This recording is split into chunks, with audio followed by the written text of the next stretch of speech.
Hi. Good morning. No. Oh my God, no. Stop. Stop. Go back.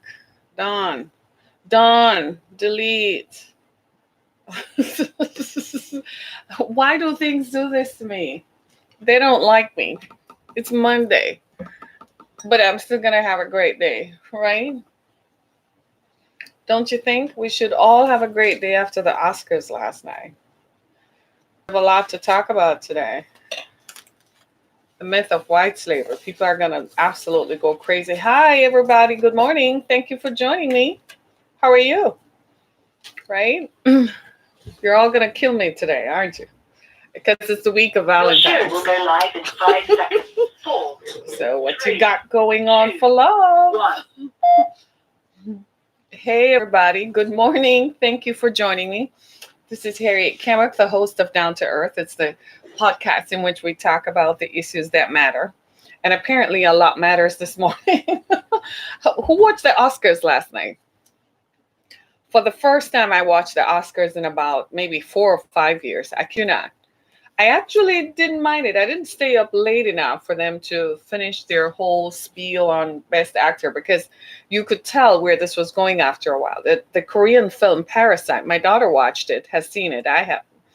But she says it's worth watching. So after a while, you could tell where this was going. But it was nice to see Brad Pitt out, wasn't it? Did you all enjoy that? Oh, it was nice. And I'm still sitting there like he's supposed to be eternally young. What happened? You're looking at him like, no way. Life is getting on when Brad Pitt is getting on, right? And it was nice to see all of that. The Oscars they were trying to really not make the Oscars so white.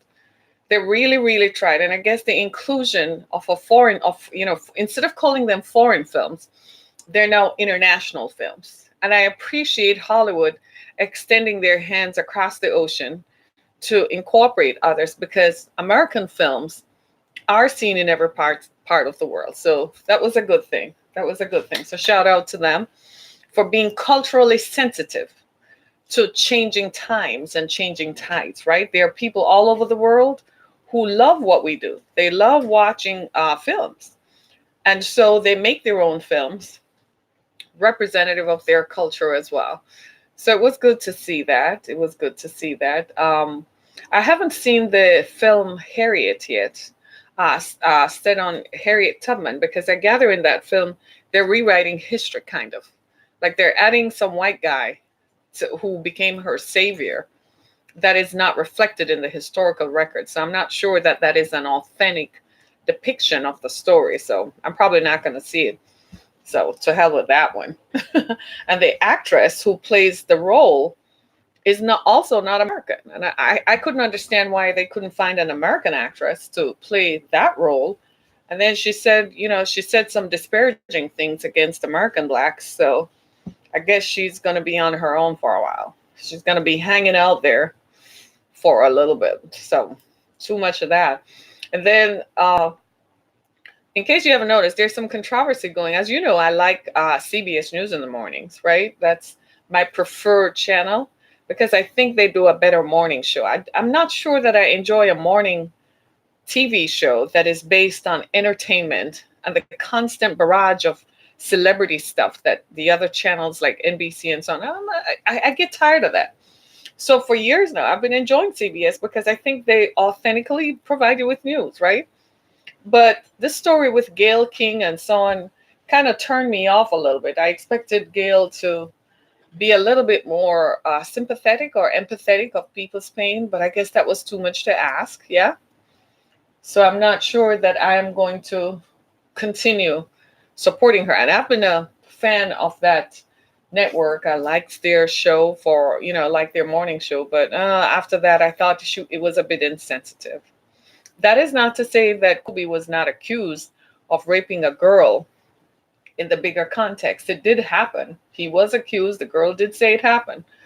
And like everything else, it is what it is. But the same week that he died, it's happened 17 years ago, doesn't negate it. She's not coming forward to say anything. I thought Gail could have treated it with a little better sensitivity.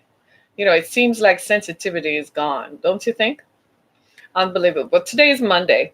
It's a big day for me, and here is why. 9 years ago, in 2011, I published my third book at this time of the year. And the reason I'm talking about it is because it occurred to me as I sat and looked at the calendar this morning that at the time when I was publishing it, everybody was like, the people around me were like, why are you publishing a book?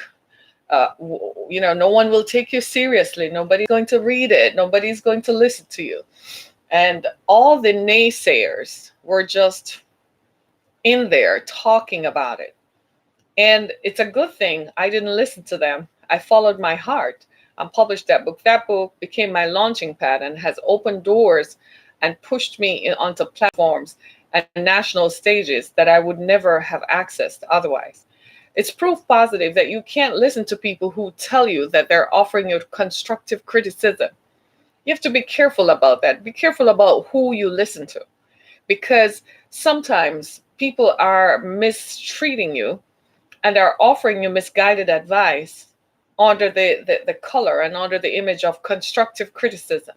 They call you because they see you progressing, and perhaps you are doing something that they don't have the gall to do, or they don't have the wherewithal to do. So they're watching you reach for something that is going to make you exponentially successful more than they are, and therefore they want to discourage you just because they're not doing it. They can't do what you do. You have to be careful of people who offer you constructive criticism. It's often cloaked in hatred and jealousy, and you don't know what it is until you listen to it. So you have to learn to be careful. So on this Monday, especially for those of you who you have something you want to do, but the people around you are trying to tell you that you shouldn't do it. They discouraged me from going on radio. They discouraged me from doing podcasting. I mean, back then I had to explain what a podcast was, that this was going to be where radio will eventually be because of the uh, exponential increase of the internet. I said it was going to give me a wider audience. I could reach more people around the world, which was my goal. That was my dream. So I'm encouraging you today to follow your dream, because you just never know where it can lead you. I followed my dream. And to be honest with you, my friends, today I am so glad that I did. If I had sat down and listened to everybody who told me not to follow my dream or who discouraged me, I would be in a royal mess right now. And the situation I was in was not ideal. The situation I was when I didn't have a college degree. I was barely supporting myself and my two children. I had two children in two different school districts. Nobody supported me financially, nor did I have emotional support. I didn't have. So sometimes when you listen to me, I know you probably think this lady is too strong, but you didn't walk in my shoes and you didn't have to experience what I experienced. And I guess I had to go through that. So it makes me stand strong. It kind of puts me in a place where I am so accustomed to going it alone that if I ask on the left or on the right and nobody is with me, I'm like, well, I guess I just have to do this one alone. Okay, sucks to be you. I'm keep it moving. And you have to learn. And the third thing I want to say on this Motivation Monday is learn to go it alone. Do you ever wonder why the air at the top is so rarefied? You know why when you get to the top, there are only a few people there? It has to. You have to trim yourself to get up. Yeah, it's like a tree growing. The taller the tree grows is the less branches it has. If you keep going and spreading out, eventually they're going to cut you down. So be careful when you have your dream whom you share it with, right? Be careful whom you expose yourself to. Be careful even the atmosphere who are around you. Sometimes I have found, I know I'm working on something big because I find myself alone. I find that I'm alone a lot because there are so many naysayers, so many people. They have this to say, that to say. And when I look at what they have done, I'm like, show me your track record. Then you can come back and talk to me. Right? So I'm so glad I'm looking at you and I'm listening to you. And I'm like, I'm so glad that I followed my dream. Because at the end of the day, It's going to be you. At the end of the day, you're going to be held accountable for what you didn't do that you could have done. And the last thing you want to do is live in regret. On this day, 9 years after I published my third book, Through the Fire, I am so glad that I'm not sitting here 9 years later wishing I had done it. Whenever, and then and the thing is, once it was published and it was a reality, that's when I realized, just like I suspected, that a lot of the people offering me constructive criticism were just jealous. That's when I realized that their comments were designed to deflate me and to turn me away from something that they could see would make me and launch me into different categories. So now I'm like, they don't matter, right? And you have to have that. It's part of your grooming and part of your strength training to make you stronger on the inside, stronger in your heart, stronger in your mind, where you think, stronger in your emotions, that you get so used to doing it alone that even if someone comes along, if they don't stay, okay, thank you, goodbye, I guess I have to trim you too. I guess you've come as far as you could go, and this is where you get off. I often refer to the journey of life as a train. So your life is like a train, right? You're pulling into the station. And as you start on the journey, different people join you, right? And as you go along, some people get off and some get on. They're only there for a particular time of the journey. And then after that, as they get off, don't try to hold on to them. When they're getting off on the platform, that's their stop. That's where their intersection with your life has just stopped. So don't let that deter you, neither let it stop you from accomplishing your dream. We often, even if you were born a twin, most of us were not born to, some people just can't stay in your life. You have to look at yourself. The greatness about you is such that it is intimidating and terrifying to others. There are some people who don't have the mental fortitude that you have. I know there are times when we don't see you and when you cry and you give up and you throw stuff. It's human and it's natural. There's some people who, for whom, if they see that or are exposed to that, it would kill them. Some people would go nuts. But for you, it is your life and it is your dream. Follow your dream. Because at the end of the day, when you lay down in that pine box, if you die and you're lying down in a hospital bed and you have to think about your life, you don't want to live in regret that I never did something that I felt I was born to do, or I never did something that I felt was significant for me to do. I never did something that I wanted to do. I never did something that could have been meaningful, something that I know in my heart I was prepared and born to do. And that will make you, it determines how you live your life. You know, years ago when I lost my full time job, that time had come for me. That intersection, that intersectionality of my life and destiny had come. And I couldn't continue working full time while building this platform, building the stage for me to be on. And I didn't see it that way because I was single. I wasn't married. And I didn't have the support system financially nor emotionally to sustain a lifestyle. I didn't know what I was going to do, right? And I had to find a way. I had to learn that the fortitude was already in me to survive and to deal with what I had to go through so that I could make it out on the other side. It cost me a lot. It cost me friendships. I don't even know, the relationships between me and my children probably are permanently fractured as a result of that. I kid you not, because it affects different people in different ways. People are marked as a result of it. All I could say was, trust me, it's going to work out. I just didn't know it would take this long. But in the end, I am grateful that I got a chance to be of service to someone else.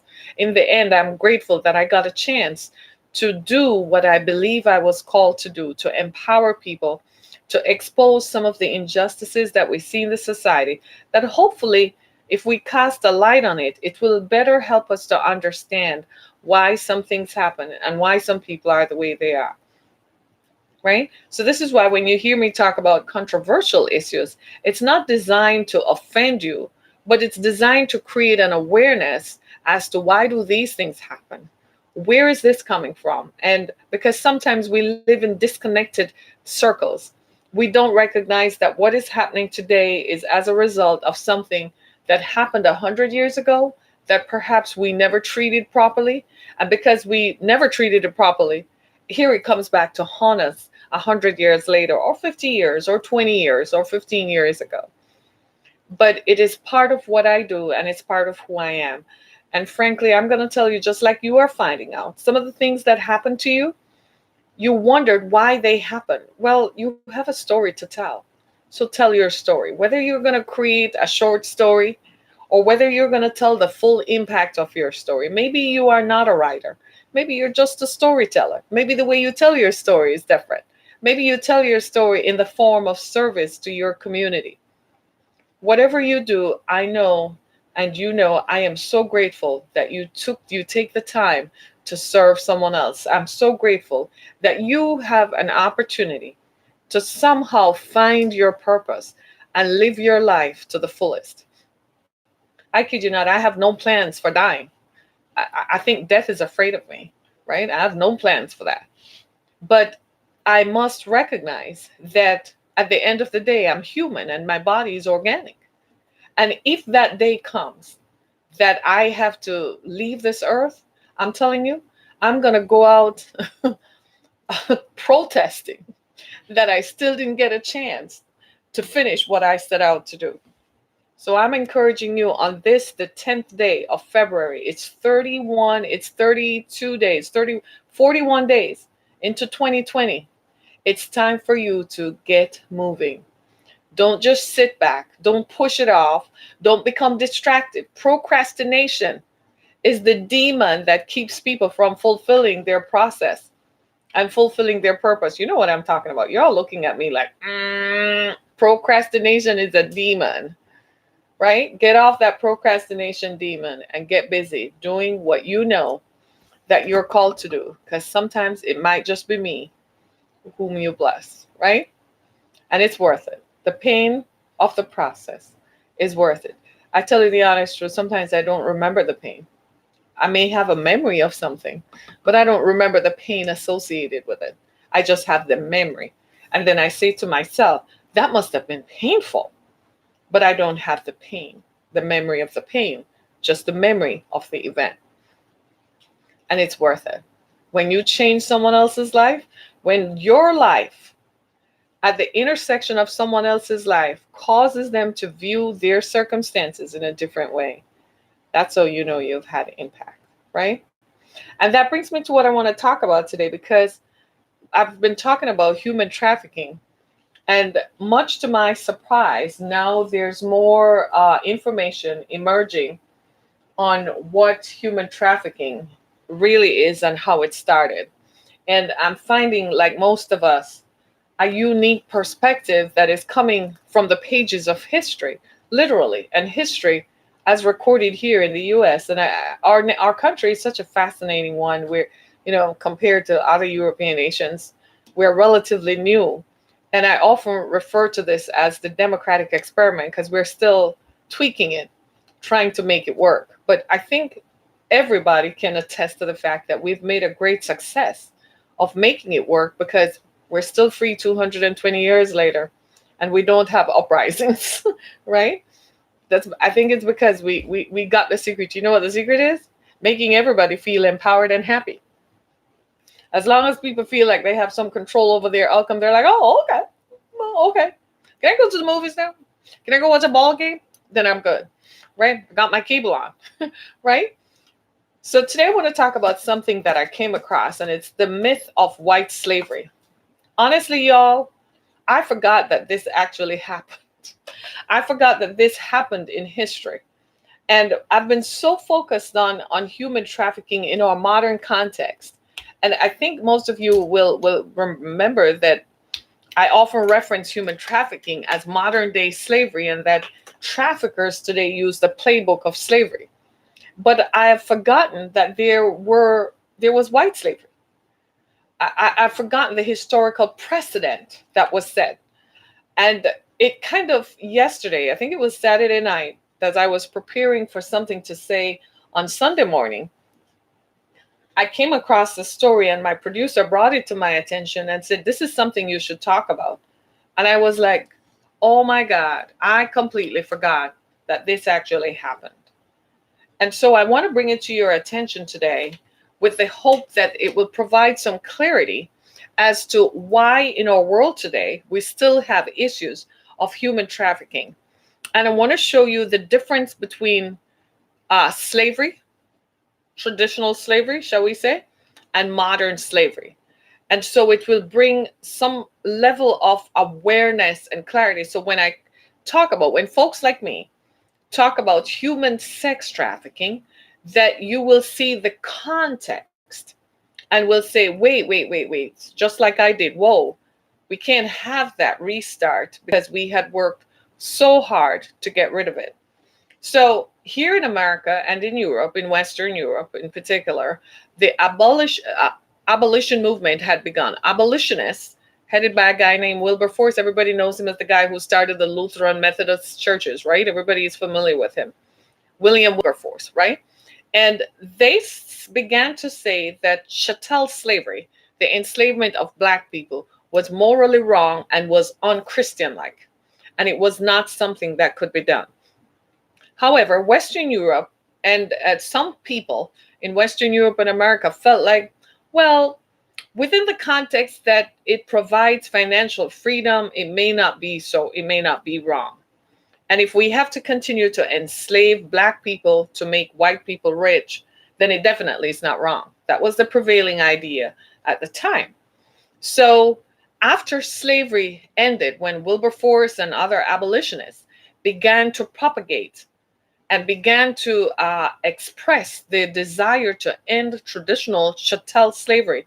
Slavery, of course, meaning the ownership of one human being of another, chattel slavery, so you are treated like property. When Wilberforce and other abolitionists began to propagate for an end to this, naturally, what happened was an awareness that maybe this is not the Christian thing to do. And so after slavery was abolished in the early 1800s, believe it or not, the movement to end slavery began in the 1700s. Can you believe it? Makes you wonder, why did it continue, right? You're going to see it in just a minute. And so when they began that movement to end it, by 1808, it was illegal. Slavery as an institution became illegal in Britain. Can you believe it? Naturally, over here in America, where we are always more aware than anybody else, it was time for this thing to be done. That's what started the war between the states, right? And the secession of certain states from the Union, right? But what happened out of that was what is called a social purity movement. It was the idea that white women were middle class Christian evangelicals started these social purity movements that really said that if men are going to have sex, then sex needs to take place within the context of heterosexual, love-based, monogamous relationships, because those were best factored and created in the image of the divine nature. And that is what the divine would want human beings to do. So, in other words, sex outside of the context of heterosexual union, heterosexual monogamous union, was considered immoral. But we know that even as much as we might have the desire to do what is right morally, there will always be people with what? Nefarious intentions. Well, they existed back then as much as they exist now. So defenseless white women who were essentially defenseless were pulled into what is called white slavery because they had no defense. They were considered demoralized. And so they were exposed to a form of sexual violence and physical violence through deceit and drugs that pulled them into what is called white slavery. They were forced into prostitution. Matter of fact, let me give you some context. The Mann Act of 1910 describes White Slave Traffic Act I kid you not, the Mann Act. And here's what it says: it criminalizes the transportation of women and girls across state lines for the purpose of prostitution and immoral purposes. That was in 1910.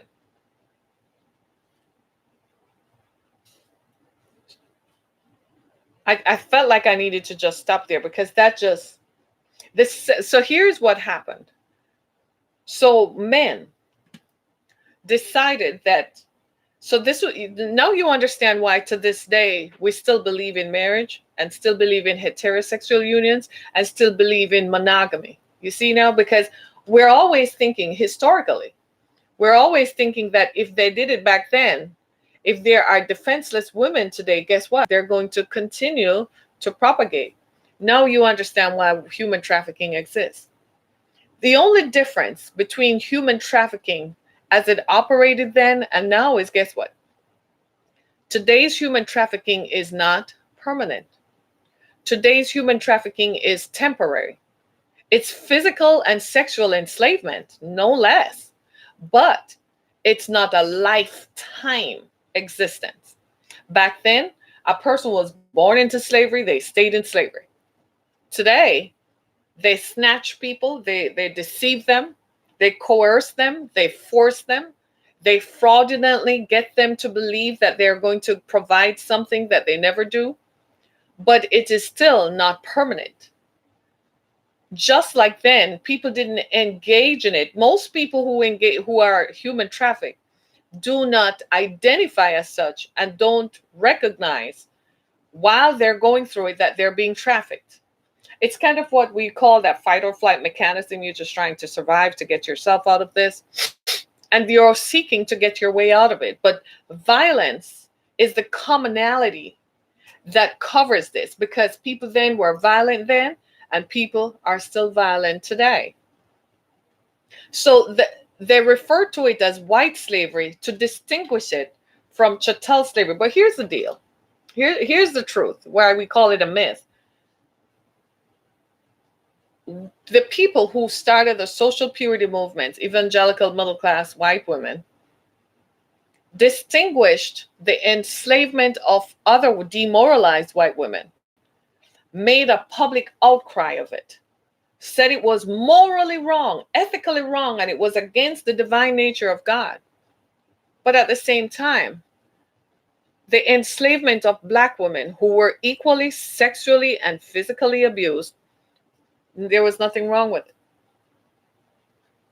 That's why we say white slavery was a myth, because it did not depict and it did not follow the lines of chattel slavery, which says that it was a lifetime, which says that black women were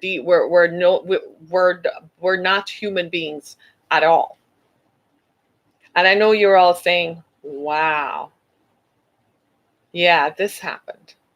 That's why sometimes people say there are shameful parts of our past that maybe we should not revisit. But here's the thing, the past is a guide to the future.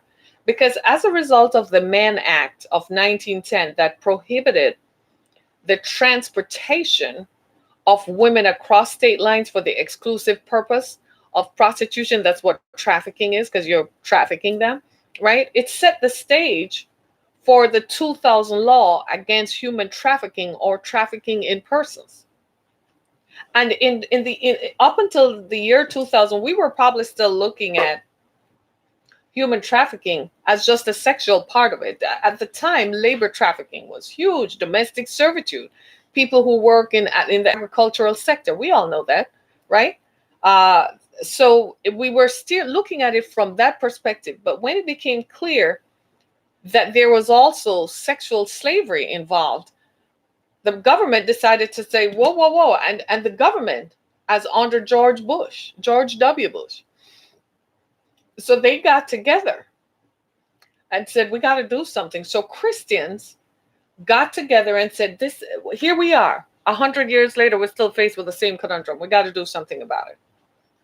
So they got together and started to advocate for an end to it, creating awareness and providing solutions. The federal government literally opened up its coffers and said, here, we're going to provide some resources So wherever folks, women and children find themselves, we're going to help them to get out of it. It's amazing, though, that this is still continuing to today. And when you look at it globally, we find that women, white women from Eastern Europe, are still being trafficked into Western Europe, are still being trafficked to other parts of the Americas. White women, they come here in containers every day, dropped off, picked up. They're forced, they're coerced, violence is applied to them, and fraudulent bases that we're going to take you to America, we're going to take you to Europe, we're going to take you to Spain or France or Germany or England, the hope that you will work. But once the trafficker gets them, they rip up their passports and confiscate their identification documents. So now they're nobody. How are you going to prove that you're a person? You're at the mercy of the trafficker.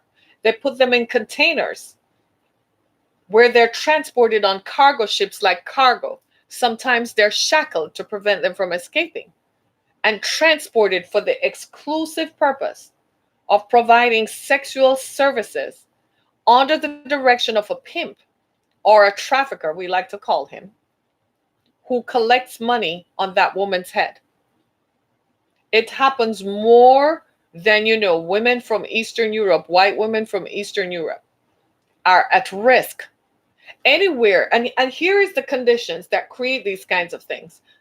Anywhere vulnerability exists, people are at greater risk for being trafficked. And there are a couple of things that support these conditions to happen. One of which is social and political upheaval. The social and economic situations that exist today have created vast disparities in wealth.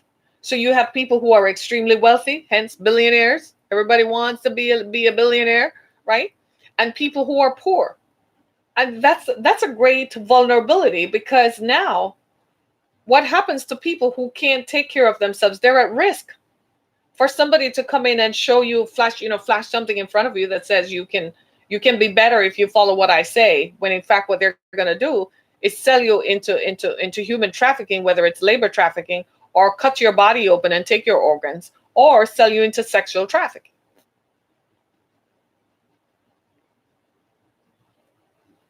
The other part of it, of course, is corruption. We're also facing a lack of moral clarity, where people view morality now as dispensable. We no longer have a guiding moral compass that says maybe we shouldn't do that because it's wrong. Now we are like, every man for himself. And so we find ourselves in this unique conundrum at the apex of the past and the present that is determining the future. Anybody ever watch The Hunger Games? When I first watched that film years ago, my greatest fear was that it would become true. Just by watching it, I knew it was going to happen. I said, it's going to continue. This disparity between the rich and the poor is going to continue. And as it continues, vulnerable people are going to be seduced into working for nothing because they have no power. So I'm telling you all, go out and get your power. Make sure that you empower yourselves and your families so that your young people, your women, your daughters will not be enslaved. Make sure, guys, can I just ask you a favor? Stay with your wives and girlfriends. Stay with your children. Even if you divorce because you can't live, you say, Harriet, we just can't live in the same house, whatever. Don't abandon the children. Live in the same neighborhood, live in the same state, pick the children up, drop them off at school, maintain some form of contact. Because whenever people are vulnerable, when you are not there, your lack of presence makes them vulnerable. And guys, do the same things. Even if she's your ex, be nice. She doesn't have a husband or a boyfriend, go over there and cut the lawn. Offer to pick her up. Her car is broken down, let her know. You can call me even if your car is broken down. Not in exchange for sex, because you're not going to get it free, okay? Right? Because you're not married. You didn't put the ring, you took the ring off that you put on it, right? But still stay there so people are not vulnerable, because traffickers have all the time in the world to observe whom they can attack, who is vulnerable, who do not have power, who cannot help themselves. And so they will target those people. And they will target your family, your children. And as much as you think your ex-wife may not be your current immediate family, but if you have children with her, if she hurts and the children know, they're going to come to daddy and say, what can you do? Right? And you're all nodding your heads. Look out for your sisters. She might be married to someone. Well, who's she married to? Find out who this dude is. You know, she comes home and she's all excited. I met someone and we're going out. Get the dude's name and phone number and go do a Google search yourself. She doesn't have to know, but you are checking it out.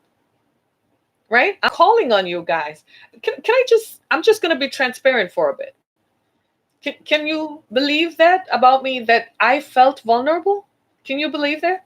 After my marriage ended and I had to move to Detroit, a city that I had no affinity with, that I didn't know anything about. I thought I was going to live in Central Florida forever and a day. And I had to move to Detroit. I had never felt so vulnerable in my entire life. All of a sudden, I realized that I had no support. If something went wrong, I didn't know who to call. It's a good thing I had my mother. She became my support. Do you see what I'm saying? Maybe that's why when she died, I felt it so bad, because she became my emotional support and my safety net. That's probably why it bothered me so much, because I didn't have a husband. And for the life of me, I just couldn't understand how much. I couldn't see it. I was like, what's the big deal, you know? But now I see it. Because when a woman is vulnerable with children, it sets the stage for others to take advantage. I know some of you guys are like, she can't be vulnerable. She's living in the house that I bought and I'm paying the mortgage and I have to pay the mortgage. She's still vulnerable. She may not. And here's the thing. Here's the kicker. If you go to her and tell her she's vulnerable, guess what? What? She's going to do what? Yell in your face that she's not. You know why? You've identified her weakness. And at the back of her mind, she's thinking, if you see it, others see it. You have no idea how somebody else is sitting there thinking she's a sitting duck. Because if she works, she gets child support and alimony. Somebody is thinking they could be enjoying that. And they're looking at your daughter and your son that could be part of their trafficking network. And you're all looking at me like this is crazy stuff. You best believe it happens. If children would talk, sometimes children don't say anything. And sometimes we meet people and we don't want to believe that people have nefarious intentions, but they do. They do. Sometimes they get into people's lives not because they want the woman, they want to have access to the children. They want to have access to what she has. Listen to me very carefully. Human trafficking is not a myth. I have just shown you the historical precedent that evolved from the 1900s, from the late 1800s, after chattel slavery was abolished, where the enslavement of Black people, right, was abolished. There became what is called white slavery. That set the base for what is now modern slavery that we refer to as human sex trafficking. It never stopped. Shock? Yeah. It is shocking. Because we're human beings, and wherever human beings exist, there's always what? Say it. Good and. They don't want you to think such a thing exists. They don't want you to think there's a dichotomy inside of us where we do good things, but we are also capable of doing bad things. They want you to think we're all hunky-dory. That's where the social purity movement evolved out of. That if everybody is exposed to the Christian way of life and the Christian way of thinking, then maybe we won't have bad things happen. People are people. They're going to do it because they think they can do it and get away with it. And they will set the stage. They will corrupt anybody just to make sure that they get it. It happens, right? So what can you do? The question you might be asking is, well, what's the way out? Let me give you some facts so that you can see where this is, because maybe you might not believe it. Maybe you're saying, where Harry get this from, and so on. White slavery happened because So the social purity movement started by evangelical white women suggested that sex should only happen. If they thought like that, what does that tell you? They recognized that people were what? Having sex outside the context of monogamous heterosexual relationships. They felt that it was a threat to society and the preservation of the sanctity of peace and harmony in society.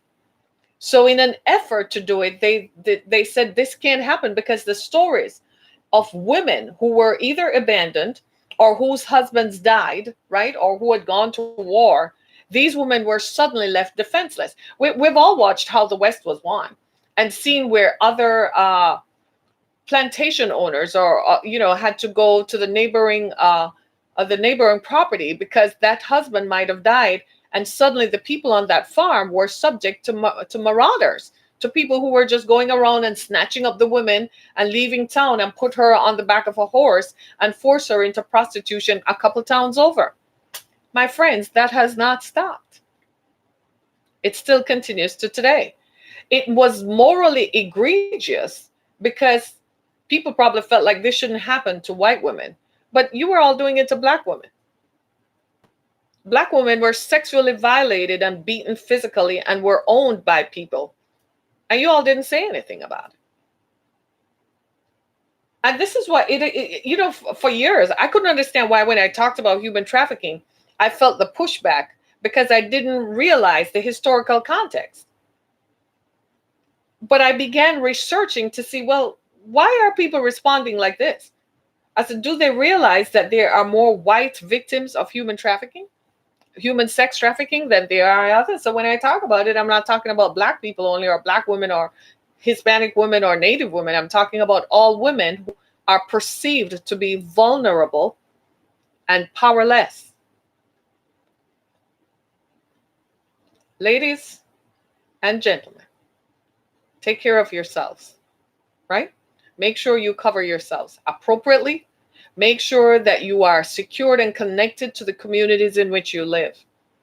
And if you are divorced, for the love of God in Christ Jesus, I have never understood this wandering spirit that makes you get divorced and move to a whole town where you don't know anybody, where you're not connected, and then your children start going missing, your dog, your cat, your children, and before you know it, you have to pack up to leave town because something. You've all seen the Lifetime movies. Those are real. Because people will always be people. That element still exists. I can preach the love of God all I want, and I am still going to preach the love of God, but I recognize that there are still some people whom the love of God will never reach, even if they use their mouths to express it. They're still going to do wicked things because there is an evil nature. What happens to most of us, we just kill that evil nature. We just don't respond to it. When it rises up, we just don't pay it any attention. This is why most of you who follow me, when I talk about these things, you're like, but Harriet, that doesn't apply to me. You're right. Because you don't respond to it when it rises up. It's in us. You just don't deal with it. You're like, I can overcome it. But it exists in others. So it may not exist in you and I. We kill it, right? We don't feed it. We don't give it attention. But it exists in others. And this is what promotes and creates and supports the environment for slavery, for human sex trafficking to continue. So while today slavery has been illegal for it's 200 years, 220 years literally, why are we still talking about the enslavement of people? Because there is that evil nature that exists. Wow. Wow. Right? Wow. So white slavery then was kind of a myth because they were empowered. Even the Irish folks who were taken to the Americas to work. Remember? Because there was a potato famine in Ireland and people couldn't find anything to eat. So they came over here and they were forced into domestic servitude and agricultural labor. But they worked on contracts. Slavery was a big deal back then, y'all. Black people were just treated worse than others because they did bring white folks to come over. They were the overseers. They didn't live in the same house as the planters. They just emulated what the planter did and carried out his wishes. Yeah? They weren't subject to the physical violence and the sexual violence, but they were not the empowered ones. So we have to be careful then as we look at slavery historically and in modern times, because slavery still exists in the minds of others. And as long as it continues to exist, there is an environment in which it will proliferate. Right now, if you go to Bangkok, and Cambodia, guess what? The first offering they're going to give you, do you want to have sex with a child? They pull children, they seduce them, they coerce them, they snatch them out of villages.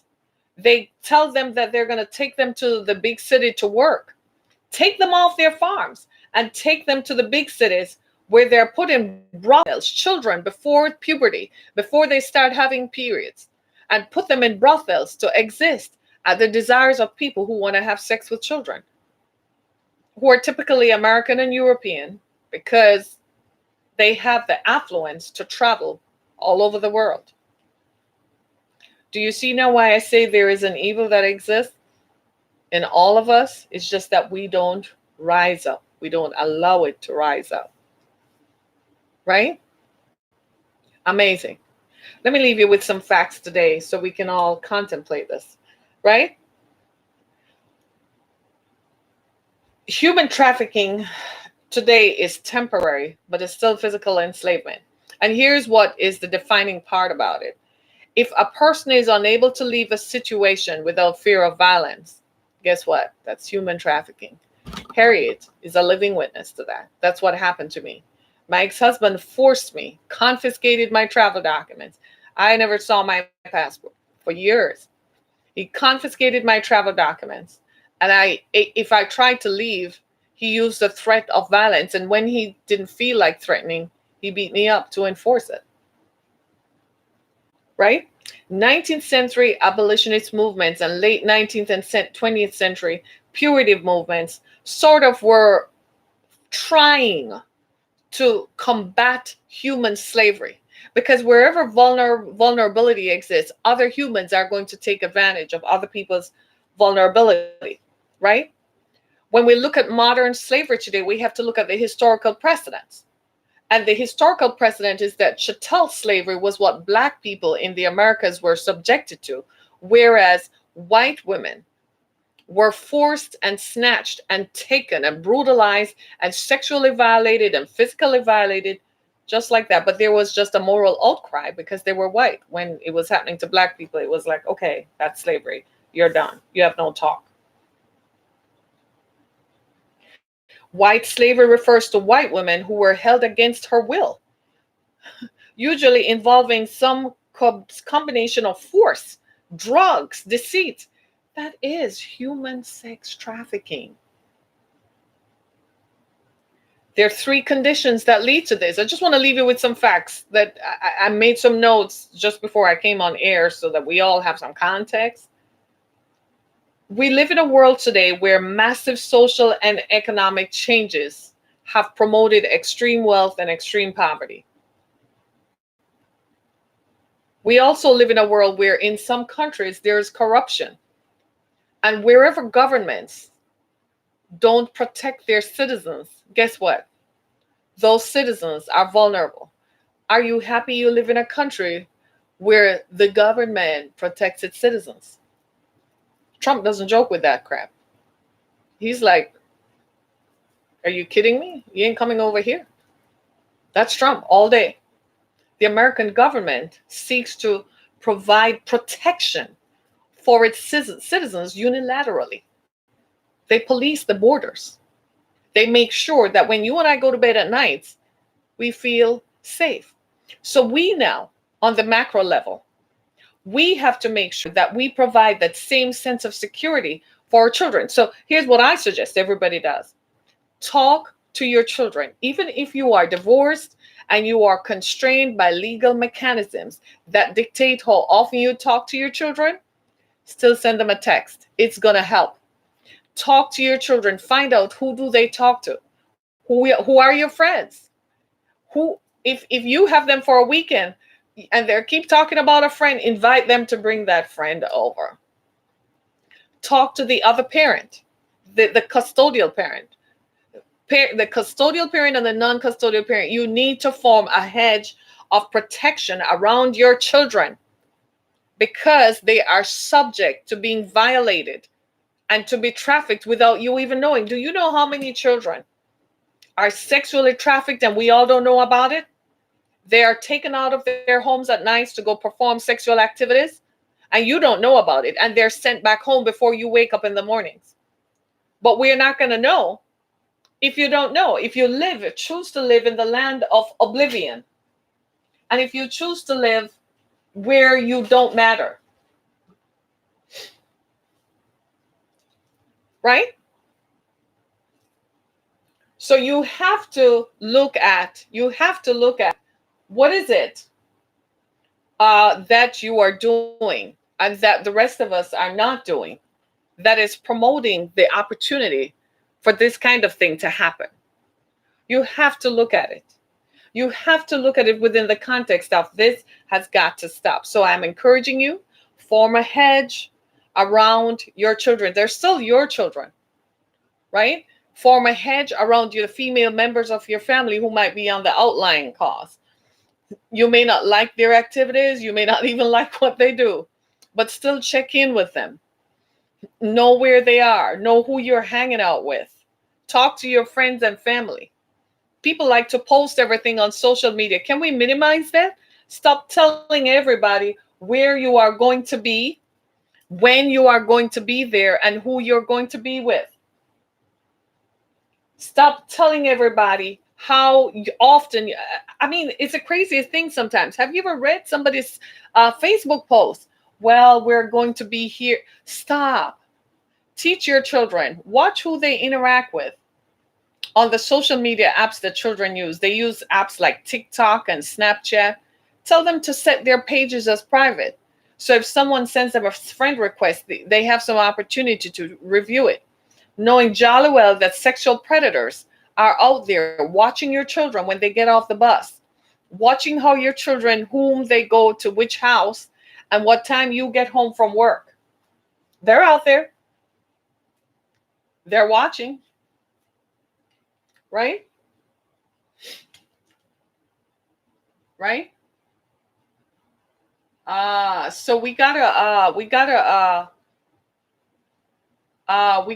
be able to look at people, right?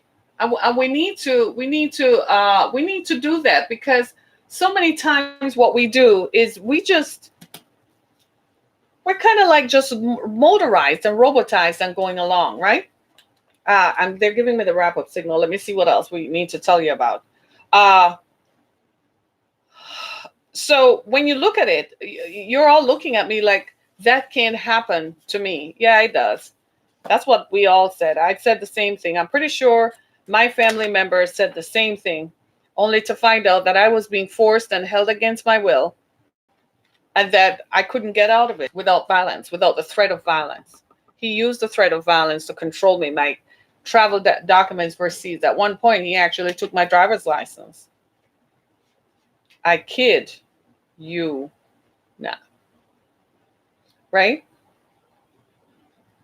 Interesting, isn't it? Stay with me. If this message has been a blessing to you, I really got to go. If this message has been a blessing to you, go to my website, harrietkemmock.com. Continue to follow us on Twitter, Facebook, Periscope, yeah, Instagram, as well as view my podcast, my other podcasts on Spotify. We're now on iHeartRadio, right? We're now on iHeartRadio. It's Valentine's. It's a season of love. Tonight, at 7 p.m. tonight, we will be interviewing Dr. Rhonda Maddox, who is a psychiatrist who specializes in relationships. So make sure you tune in at 7 p.m. Eastern. Right here, we will be talking about love in the season of love. God help us all, right? Seems like we need more love. We can't have enough, right? So stay tuned. Make sure you come back again and join me at that time. And I certainly look forward to being with you. In the meantime, thank you so much, everybody, for being a part of our show today. I really enjoyed. See you later on this evening at 7. Be blessed, everybody. This is Harriet Kimmick with down to earth. Thanks, everybody. Be blessed. I declare they're going to kill me. Thanks, everybody. Be blessed.